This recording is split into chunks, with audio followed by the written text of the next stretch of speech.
This is the all-new Hyundai i20N, the performance version of the new i20 generation. And here on Autogefühl, we'll take you on a tour. Exterior, interior and engine and sound.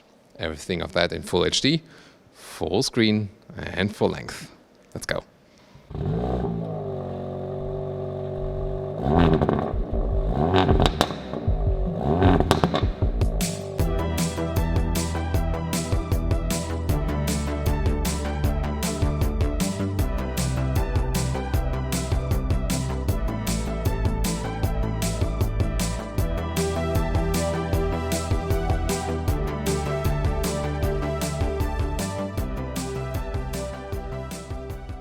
The new i20 generation features this larger front grille, and here in the i20N there's a special design here with this, bigger dot structure.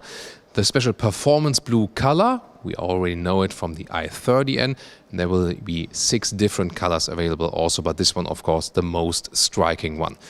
The headlamps now also come in full LED. And here with the interesting daytime running light, very striking design as well. Overall, the base i20 already looks sportier, and then of course the i20N here with the stronger spoiler in the lower part and the red accentuation even sportier. And talking about the front axle already, there's a mechanical differential lock also, so when you get out of the corners that you can get more power to the ground. And indeed, well, they have used, of course, the same base chassis, but then did some stiffening measures, especially here in this front area. And indeed, both front and also the rear axle, they are both different from the base i20, together, of course, with a stiffer suspension. 4.07 m or 160 inches is the length of the i20N. That's just a little bit longer than the base i20 because of the longer overhang of these more massive spoilers. Of course, you can see here in the side profile, this performance blue comes even better, and then with a contrasting black roof. And exclusively for the N version, there are also 18-inch wheels. So usually 17 would be the biggest alloy, and here then 18-inch wheels together with the red brake calipers, and of course also bigger brake disc for more braking performance. And once again, styling element is stronger side skirt here with this red stripe, so you more have this, once again, aggressive look together with this separate wing right here that you definitely get a little bit more downforce there. For example, when being on the Nürburgring Nordschleife, where this car was also developed at. A little tricky to get a rear perspective here in our studio setup, but you can see here there is the reflector stripe in the middle part and then the LED on the outside parts, but definitely it almost gives a light strip that goes all the way through visually, depending on how the sunlight is on the outside. Then you have the N logo right there. And of course, special, once again, the big diffuser in the lower part together with the performance exhaust. And when you look on the inside, there's a special exhaust valve on the inside that then opens depending on the RPM situation and so on for better sound. Under the hood, there's the new second generation of the 1.6-liter turbo petrol engine, 4-cylinder, 204 horsepower and 275 Newton-meters of torque. And the acceleration figure to 100 kilometers an hour or 62 miles an hour is 6.7 seconds. Front wheel driven only, but as I said, also with a limited slip differential in the front to get more power to the ground or in a more controlled way. Of course, later in a driving scenario, which we will present you later on, we will also test this thing then today, the static review.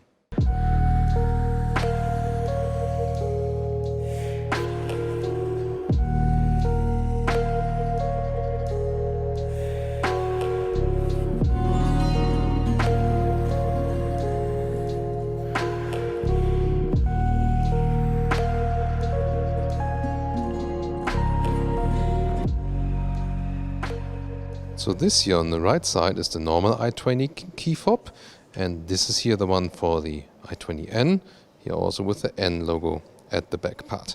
And keyless entry is also here with the button open and close and door closing sound. Very solid, I like that, also counts for the normal i20. Then hard pack here at the top part. Soft touch leather red here, however, and also good quality of the door handles and so on. Optional Bose sound system. which is actually quite nice. We tested in normal i20 already. Then the sporty version here with the aluminum pedals. Dashboard is also hardback, but has a nice structure to it. A special steering wheel. This is really different, more reminds of the i30. And then you have volume control here, right side then for the digital instruments, and then special N buttons. Left side for normal, sport and eco mode, right side for the N or the custom mode. So this would be like pressing this and then you get in the sportiest mode, but meanwhile we can also individualize it a little bit more. And then there's this ref button. There you activate the ref matching, like the we could do that manually also, theoretically, like with the heel and toe. But when you activate it, for example, and go from third gear to second gear, you have this throttle blip in between, this ref matching function. It always is a cool, sporty function. Not only for show, it really also has an effect, definitely. So, and then get these performance seats. They have more shoulder support, inside fabric, outside leatherette, and especially more support here. They look, of course, a little bit cooler, a little bit sportier, and also with the integrated head restraint right here. And they are also standard here for the N version. But the question is, or maybe just looking cool? Are they still comfortable? That's always the thing. So sometimes they only look cool, but here, from first test seating here, they make a very good impression also. 1m86 or 6'1", and I still also have enough headroom and so on. The only thing is that the head restraint is not like laid out for the tallest people. You see it here. So like my neck is more at the head restraint. So like when I think about like a crash and with whiplash or something, that could not be high enough, It's not that it's not uncomfortable, just for safety reasons or so. That should be a little bit higher than for tall people.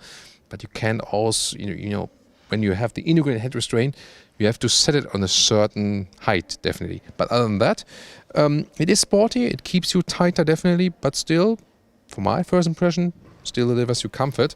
Steering wheel here with a manual setup. And out a little bit strong, but it's also a prototype model. Up and down and so on. And again, these special buttons are of course really fancy. Digital instruments all over the place, at least in this top setup here.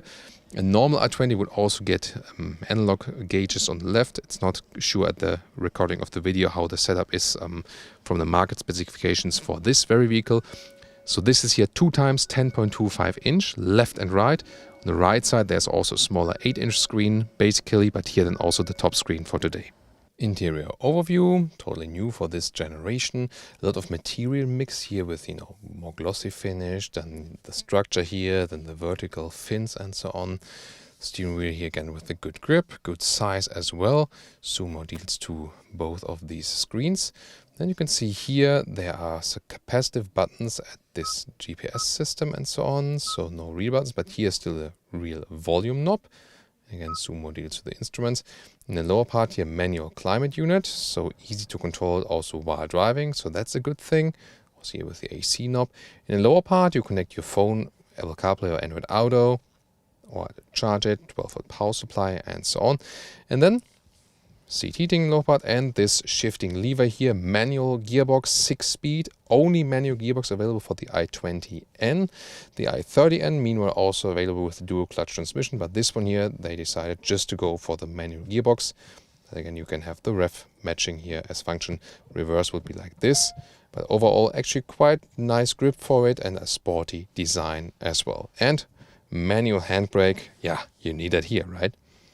Here the i20N also gets these special performance gauges like a G-force meter, for example, and you can also check out your torque rate and power and so on.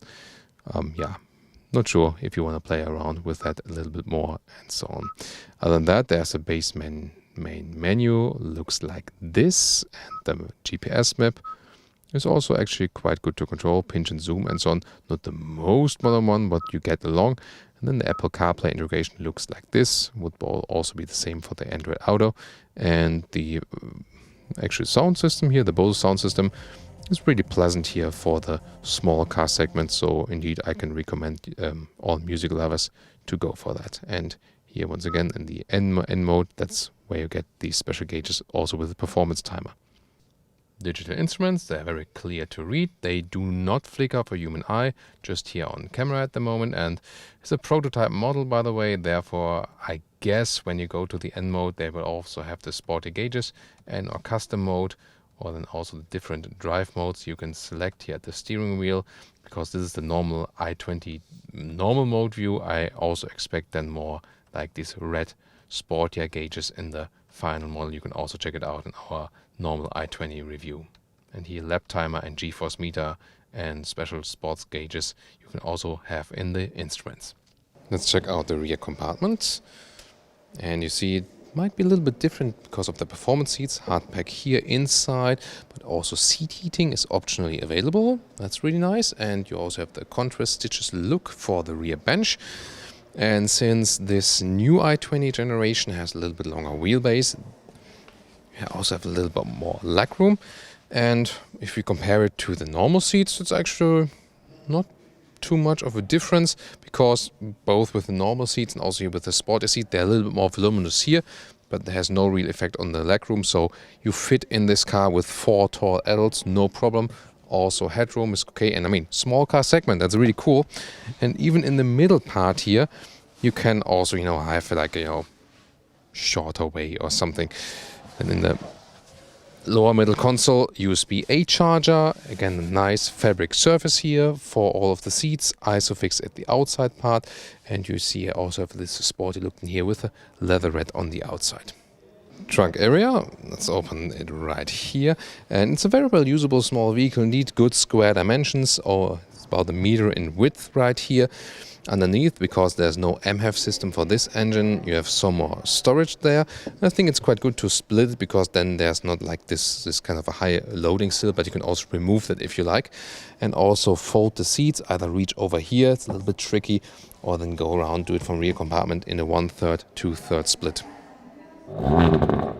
Well, and if you wanted more extreme and 290 horsepower and all-wheel drive, this one here is the i20N Rally 2. They also do this customer racing program, and of course you also know the involvement in the World Rally Championship. Here, of course, with the more massive and more basic front grille, and of course even lower, more aggressive, and definitely with all-wheel drive and all the additional horsepower. That's the real racing machine then. Of course, the normal i20N we've shown to you today, that's the one an ordinary customer with a little bit, sporty approach would buy. And now to our conclusion for today with the Hyundai i20 and this new performance version of the new generation Hyundai i20. Already the sporty look has been enhanced in this new generation. Here in the N version, even more of that, especially with this performance blue color. And I think it fits very well to the car, especially with this new front grille right there. The interior is a solid build quality, also more digitalization with these 2 big screens, if you like. And interesting also with the performance buttons right there. And really cool sport seat with the integrated head restraints. The normal base seats in the i20 were already quite cool. These, of course, have a better visual appearance, and they're actually quite comfortable as for our first impression. This car has a very good package, so although you have a small performance vehicle, you can have a lot of space on the inside, both for passengers and also okay for the luggage compartment and so on. Driving-wise, will be very interesting to hit this 6-speed manual gearbox, and especially with this rev matching function that will be a little bit more fun even when shifting down especially. I think my favorite one is always when going like from 3rd to 2nd gear or something, so we'll see about the performance right there. So stay tuned when we also will present you the driving review of the i20N. I hope you enjoyed our tour for today. See you next time.